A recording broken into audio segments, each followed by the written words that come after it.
किन कन्याओं का पूजन करना चाहिए, सावधानी से सुनना। ये विधान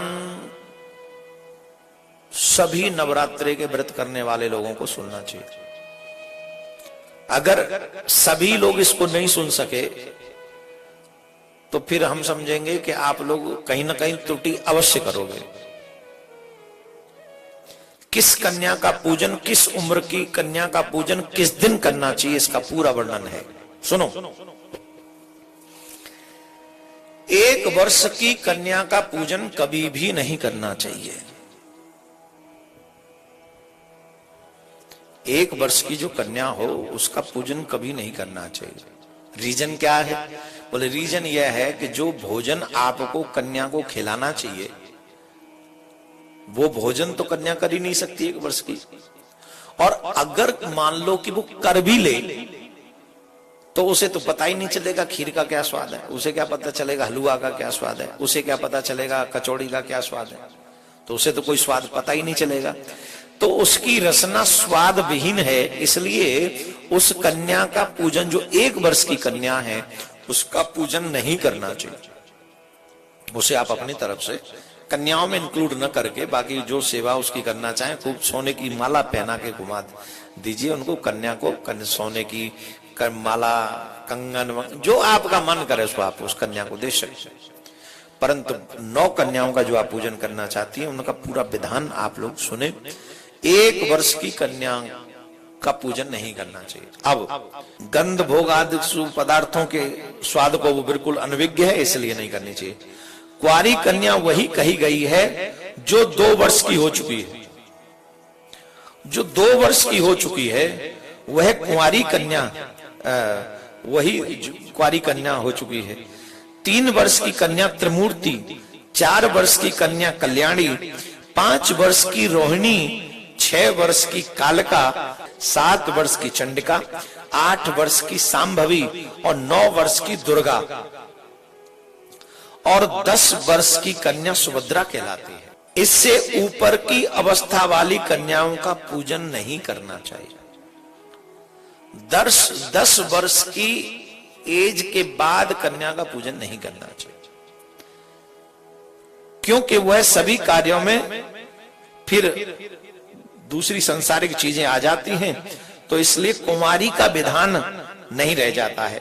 कुंवारी कन्या का विधिवत पूजन सदा करना चाहिए। अब मैं 9 कन्याओं के पूजन में, जो इन 9 कन्याओं के पूजन से फल प्राप्त होता है, किस एज की कन्या का पूजन करने के बाद मनुष्य को कौन से फल की प्राप्ति होती है, कुमारी नाम की कन्या का पूजन होकर, जिसका कुमारी नाम हम उच्चारण यहां पर कर रहे हैं, कुमारी कन्या से 2 साल की जो है उसको कुमारी शब्द से संबोधित किया गया।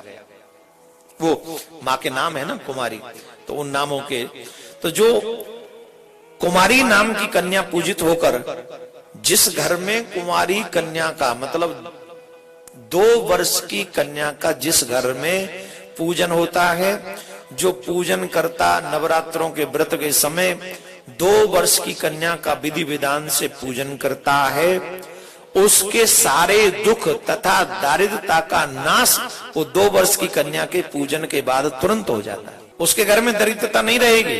कन्या को आदर के साथ बुला के लाओ, फिर कन्या के चरण प्रक्षालन करो, फिर चरण प्रक्षालन करके सुंदर स्थान दो, उनको बैठने के लिए आसन बिछाओ। ऐसे नहीं कि कहीं भी बिठा दिया, आसन बिछाओ, हो सके तो चौकी पे बैठाओ, फिर उसे सुंदर चुनरी उड़ाओ, फिर तिलक करो, उसके थोड़े सेवा करो, फिर उन्हें भोजन कराओ और फिर द्रव्य दक्षिणा देकर, पोशाक देकर, वस्त्र देकर, कोई वस्तु देकर, जो भी आप सामर्थ्यवान हो, सोने की, चांदी की, डायमंड की, या जो नहीं तो जो धन थोड़ा बहुत देकर उनको ऐसे विदा करना चाहिए। ऐसा पूजा करने के बाद जो व्यक्ति कुमारी कन्या 2 वर्ष की कन्या का पूजन नवरात्रों में करते हैं, उनके यहां से दुख समाप्त हो जाता है, दरिद्रता का नाश हो जाता है, और तो और शत्रुओं का भी नाश हो जाता है। शत्रु क्षय हम नहीं कह रहे हैं, शत्रु क्षयम धनायुष्यम बल वृद्धिम करोति वही। धन की वृद्धि होगी, आयु की वृद्धि होगी और शत्रुओं का नाश हो जाएगा। अब बात करते हैं त्रिमूर्ति कन्या के पूजन की। त्रिमूर्ति किसको कहते हैं? 3 वर्ष वाली कन्या को त्रिमूर्ति कहते हैं। 3 वर्ष की कन्या को त्रिमूर्ति कहते हैं। 3 वर्ष की कन्या को त्रिमूर्ति कहते हैं। वो त्रिमूर्ति नाम की कन्या का पूजन करने से हमें क्या फल मिलता है? बोले फलम भवेत, क्या? धन धान्य गमश्चैव पुत्र पौत्रादि वृद्धय। जो त्रिमूर्ति नाम की कन्या का पूजन करने, मतलब 3 साल की जो कन्या है उसको त्रिमूर्ति कहा गया है। उस कन्या का जो पूजन करते हैं उनके घर में धन धान्य का आगमन प्रारंभ हो जाता है और पुत्र पौत्र आदि की वृद्धि होती है। उनके घर में पुत्र की कोई कमी नहीं रहती। उनके घर में वंशज पुत्र पौत्र बेटा नाती पंती सब बढ़ते चले जाते हैं और धन की भी कोई कमी नहीं रहती। जो 4 वर्ष की कन्या है उसे कल्याणी कहा गया। क्या कहा गया? उसे कल्याणी कहा गया है। जो 4 वर्ष की कन्या का पूजन इन नवरात्रों में करते हैं उन्हें कल्याणी के नाम से जाना गया है। वो क्या देती है?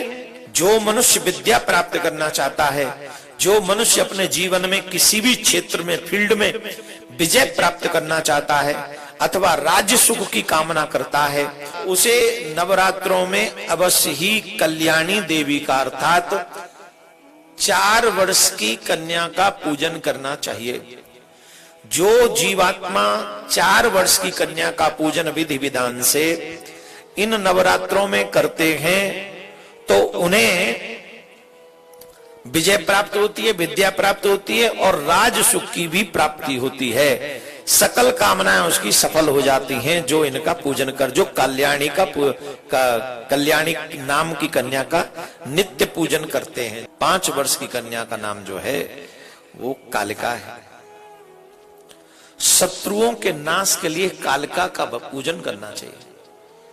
कालिका का पूजन मतलब जो कन्या 5 वर्ष की है उसको कालिका के नाम से जाना जाता है। शत्रुओं का नाश करना चाहता है उसे कालिका कन्या का पूजन करना चाहिए। और ऐश्वर्य की अभिलाषा रखने वाले को चंडिका कन्या का पूजन करना चाहिए। और जो चंडिका का पूजन करते हैं उन्हें ऐश्वर्य की अभिलाषा रखने वाले, जो ऐश्वर्य वृद्धि चाहते हैं, जो सुख समृद्धि चाहते हैं, जो ऐश्वर्य चाहते हैं, जो चाहते बढ़ता ही रहे, उन्हें अवश्य ही चंडिका देवी का पूजन करना चाहिए तो उसका वो कार्य सफल होगा। हे राजन, सम्मोहन दुख दारिद्र का नाश संग्राम में विजय के लिए सांभवी कन्या का नित्य पूजन करना चाहिए। जो संग्राम में विजय चाहते हैं उन्हें सांभवी कन्या का पूजन करना चाहिए। क्रूर शत्रुओं के विनाश एवं कर्म की साधना के निमित्त और परलोक में सुख पाने के लिए दुर्गा नाम की कन्या का पूजन करना चाहिए। जो दुर्गा नाम की कन्या का पूजन करेंगे उन्हें परलोक में सुख पाने के लिए, क्रूर शत्रुओं के विनाश के लिए, उग्र कर्म की साधना के निमित्त, जो हमारे बड़ी बड़ी इच्छाएं रहती हैं, जो संसार में हमको कोई दे ही नहीं सकता है, हमको ऐसा लगता है इसे और कौन दे सकता है हमको, उसे दुर्गा नाम की कन्या का पूजन करना चाहिए। मनुष्य अपने मनोरथ की सिद्धि के लिए सुभद्रा की सदा पूजा करे और रोग नाश के निमित्त रोहिणी की विधिवत पूजा करे। तो इन 9 देवियों का पूजन, कन्याओं का पूजन हमें क्या फल देता है? रोगों का नाश ये कर देता है, सुख समृद्धि ये देता है, ऐश्वर्य हमको ये देता है, वैभव हमको ये देता है, राज्य सुख हमें ये प्राप्त करा सकता है। अगर आप चाहते राज्य सुख आपको मिले वो भी प्राप्त करा सकता है, शत्रुओं से आपकी विजय करा सकता है। कौन से वर्ण में जन्म हुए प्राणियों को कौन सी कन्या का पूजन करना, यहाँ पर कैसी कन्या का पूजन नहीं करना चाहिए वो भी बताया गया है। जिसका कोई अंग भंग हो ऐसी कन्या का पूजन नहीं करना चाहिए। जिसके शरीर से दुर्गंध आती हो ऐसी कन्या का पूजन नहीं करना चाहिए। जिसका अंग किसी घाव से युक्त हो ऐसी कन्या का पूजन नहीं करना चाहिए। जन्म में जिनके नेत्रों के विषय में कोई प्रॉब्लम हो, जिन्हें हम लोग कहानी कहते हैं, वैसे उनका पूजन नहीं करना चाहिए। अत्यंत दुर्बल समय से पूर्व ही गर्भ से जिसका पहले ही जन्म हो गया हो उस कन्या का पूजन नहीं करना चाहिए। व्रण रहित तथा एवं वंश में अपने माता पिता से जो उत्पन्न हुई कन्या है, विधि पूर्वक उसी की पूजा करनी चाहिए। जो विजय प्राप्त करना चाहते हैं उन्हें राजवंश में जो कन्या उत्पन्न हुई है उस कन्या का पूजन विधि विधान से करना चाहिए। धन प्राप्ति के लिए वैश्य कुल में जो कन्याएं जन्म ली हैं उन कन्याओं का पूजन करना चाहिए। चतुर्थ वर्ण की कन्याओं का भी धन प्राप्ति के लिए पूजन किया जा सकता है।